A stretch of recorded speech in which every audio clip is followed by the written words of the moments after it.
जय मसीह की प्रभु की स्तुति हो। मेरे प्रिय भाइयों तथा बहनों, आज हम परमेश्वर के वचनों में से कुछ वचनों को पढ़ेंगे और हम सब मिलकर परमेश्वर के वचनों को ध्यान पूर्वक सुनेंगे।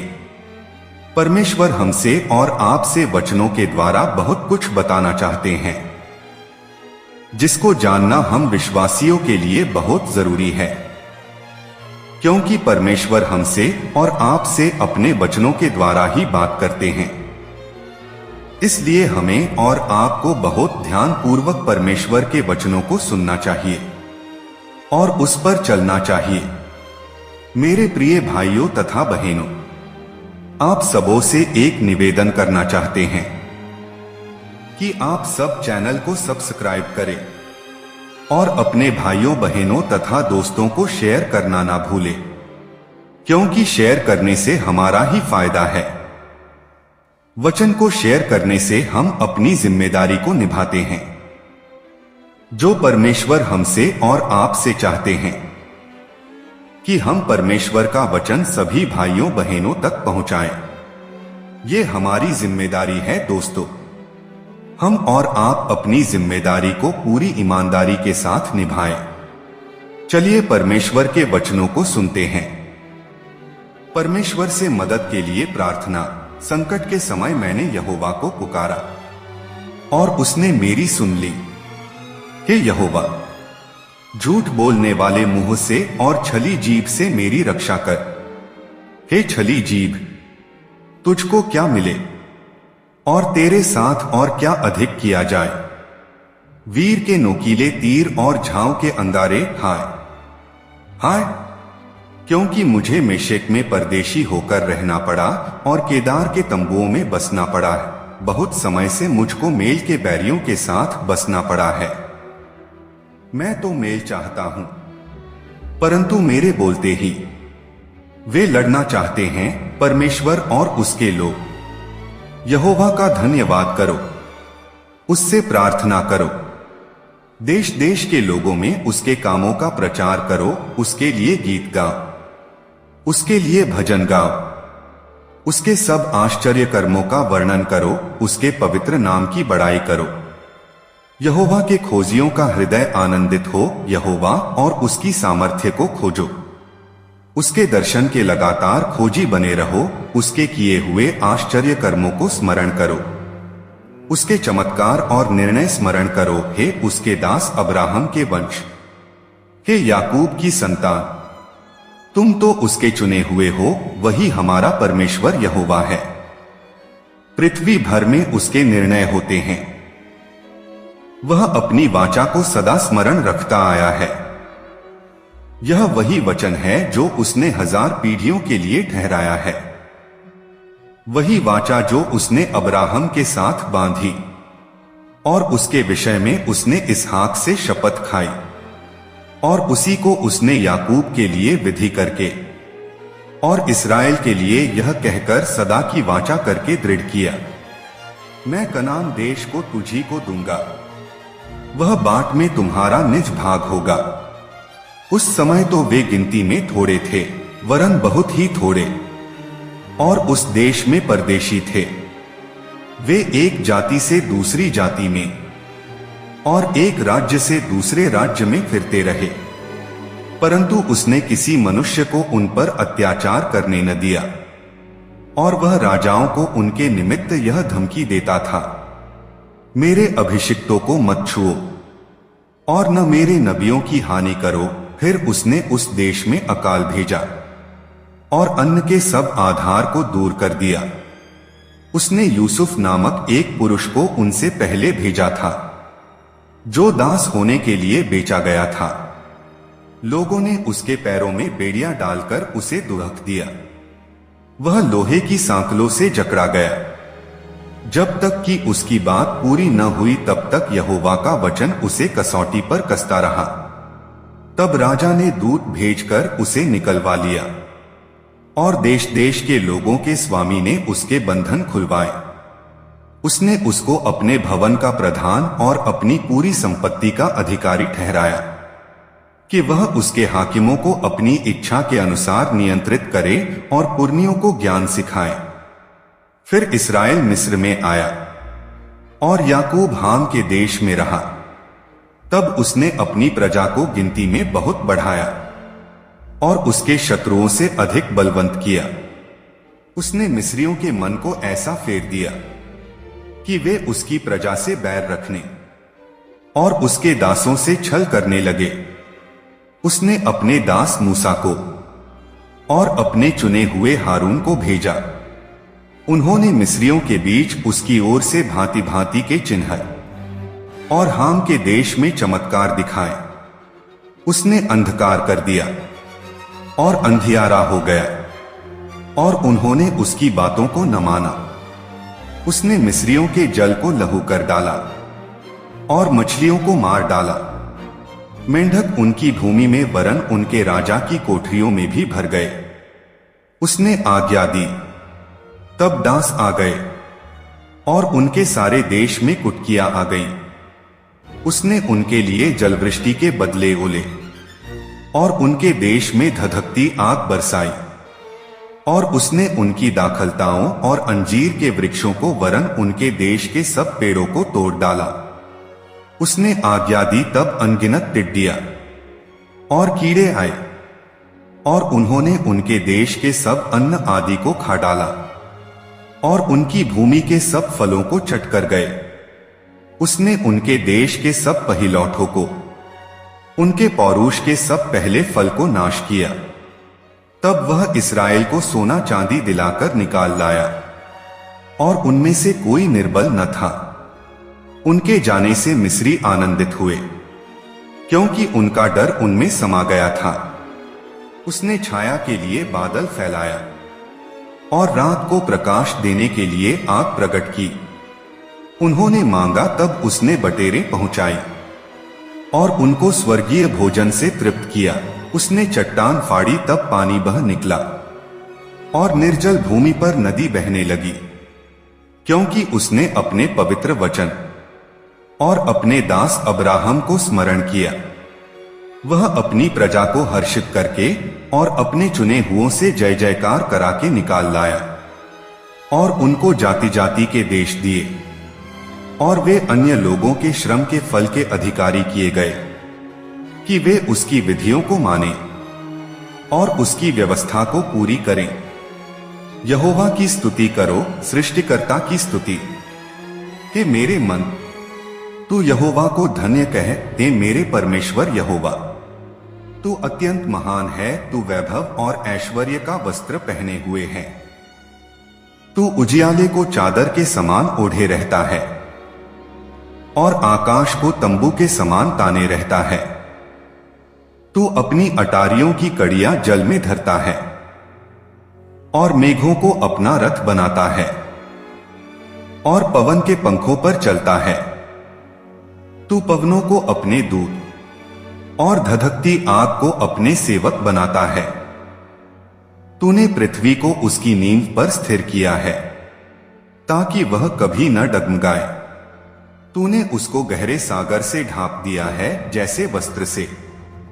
जल पहाड़ों के ऊपर ठहर गया, तेरी घुड़की से वह भाग गया।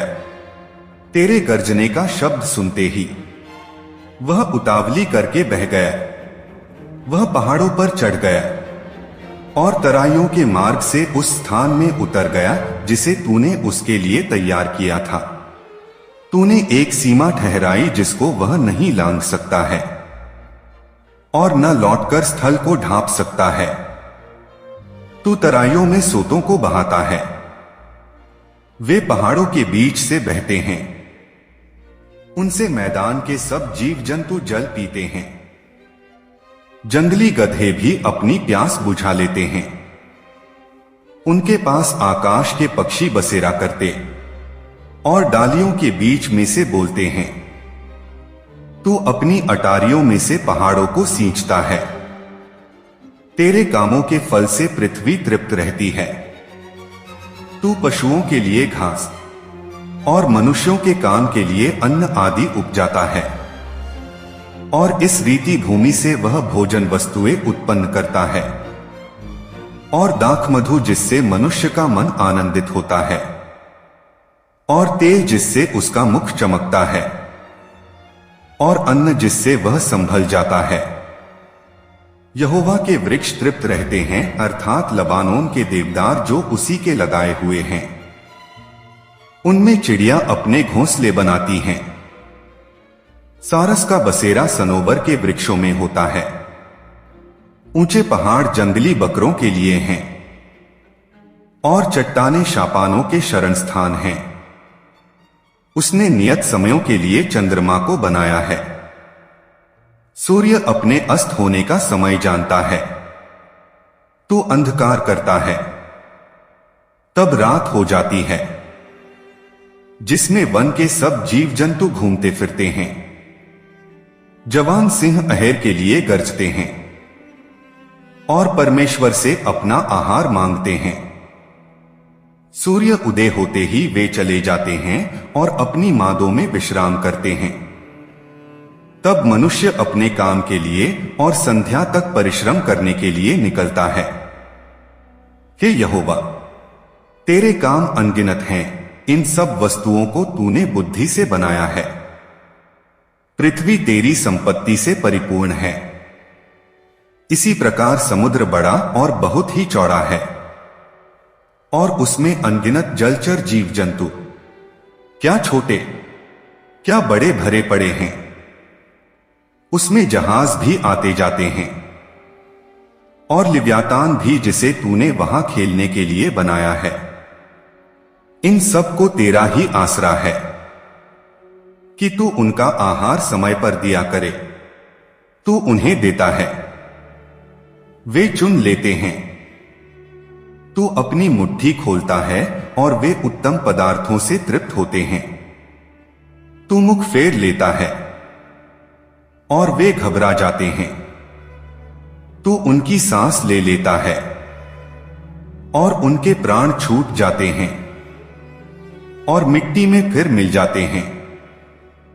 फिर तू अपनी ओर से सांस भेजता है और वे सिरजे जाते हैं, और तू धरती को नया कर देता है।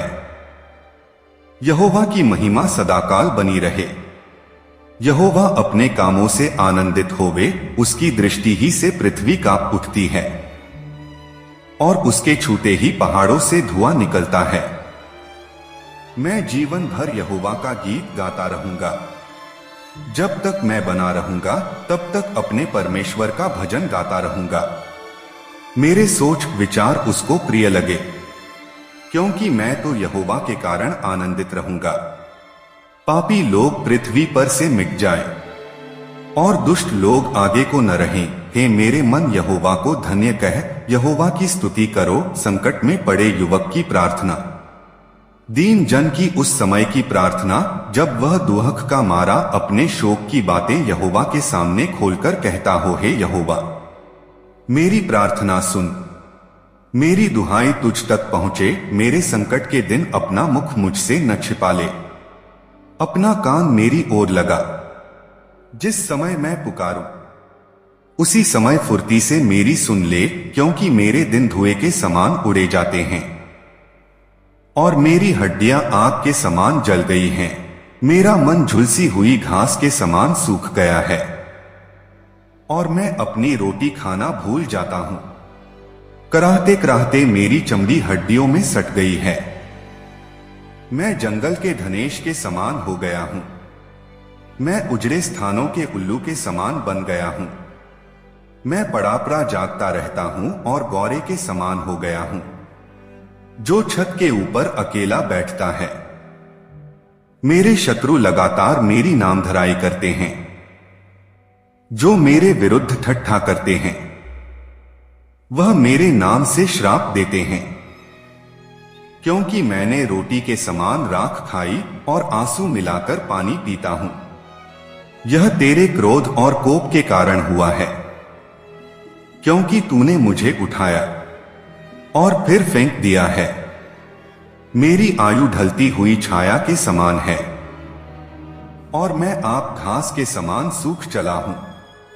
परंतु हे यहोवा, तू सदैव विराजमान रहेगा, और जिस नाम से तेरा स्मरण होता है वह पीढ़ी से पीढ़ी तक बना रहेगा। तू उठकर सियोन पर दया करेगा, क्योंकि उस पर दया करने का ठहराया हुआ समय पहुंचा है। क्योंकि तेरे दास उसके पत्थरों को चाहते हैं और उसके खंडहरों की धूल पर तरस खाते हैं। इसलिए जाति जाति यहोवा के नाम का भय मानेंगी और पृथ्वी के सब राजा तेरे प्रताप से डरेंगे, क्योंकि यहोवा ने सियोन को फिर बसाया है और वह अपनी महिमा के साथ दिखाई देता है। वह लाचार की प्रार्थना की ओर मुंह करता है और उनकी प्रार्थना को तुच्छ नहीं जानता। यह बात आने वाली पीढ़ी के लिए लिखी जाएगी, ताकि एक जाति जो उत्पन्न होगी वह यहोवा की स्तुति करे, क्योंकि यहोवा ने अपने ऊंचे और पवित्र स्थान से दृष्टि की, स्वर्ग से पृथ्वी की ओर देखा है, ताकि बंदियों का कराहना सुने और घात होने वालों के बंधन खोले। तब लोग सियोन में यहोवा के नाम का वर्णन करेंगे और यरूशलेम में उसकी स्तुति की जाएगी। यह उस समय होगा जब देश देश और राज्य राज्य के लोग यहोवा की उपासना करने को इकट्ठे होंगे। उसने मुझे जीवन यात्रा में दुख देकर मेरे बल और आयु को घटाया। मैंने कहा कि मेरे परमेश्वर, मुझे आधी आयु में न उठा ले। तेरे वर्ष पीढ़ी से पीढ़ी तक बने रहेंगे। आदि में तूने पृथ्वी की नींव डाली और आकाश तेरे हाथों का बनाया हुआ है। वह तो नाश होगा, परंतु तू बना रहेगा, और वह सब कपड़े के समान पुराना हो जाएगा। तू उसको वस्त्र के समान बदलेगा और वह मिट जाएगा, परंतु तू वही है, और तेरे वर्षों का अंत न होगा। तेरे दासों की संतान बनी रहेगी और उनका वंश तेरे सामने स्थिर रहेगा। विश्वासयोग्य जीवन बिताने का संकल्प दाऊद का भजन। मैं करुणा और न्याय के विषय गाऊंगा। हे यहोवा, मैं तेरा ही भजन गाऊंगा। मैं बुद्धिमानी से खरे मार्ग में चलूंगा। तू मेरे पास कब आएगा? मैं अपने घर में मन की खराई के साथ अपनी चाल चलूंगा। मैं किसी ओछे काम पर चित्त न लगाऊंगा। मैं कुमार्ग पर चलने वालों के काम से घिन रखता हूं। ऐसे काम में मैं न लगूंगा। टेढ़ा स्वभाव मुझसे दूर रहेगा। मैं बुराई को जानूंगा भी नहीं। जो छिपकर अपने पड़ोसी की चुगली खाए, उसका मैं सत्यानाश करूंगा। जिसकी आंखें चढ़ी हों और जिसका मन घमंडी है, उसकी मैं न सहूंगा। मेरी आंखें देश के विश्वासयोग्य लोगों पर लगी रहेंगी कि वे मेरे संग रहें। जो खरे मार्ग पर चलता है वही मेरा सेवक होगा। जो छल करता है वह मेरे घर के भीतर न रहने पाएगा। जो झूठ बोलता है वह मेरे सामने बना न रहेगा। प्रति भोर मैं देश के सब दुष्टों का सत्यानाश किया करूंगा, ताकि यहोवा के नगर के सब अनर्थकारियों को नाश करूं। आमीन। वचन को जारी रखने के लिए चैनल को लाइक करें, सब्सक्राइब करें और बेल आइकन को प्रेस करें, और अपने भाइयों बहनों तथा दोस्तों को शेयर करना ना भूलें। भाइयों बहनों, आप चैनल को सब्सक्राइब नहीं करते हैं तो आप सबों से निवेदन है कि आप सब लोग जो परमेश्वर से प्यार करते हैं, चैनल को लाइक और सब्सक्राइब जरूर करें। परमेश्वर आप सबों को आशीष दे। धन्यवाद।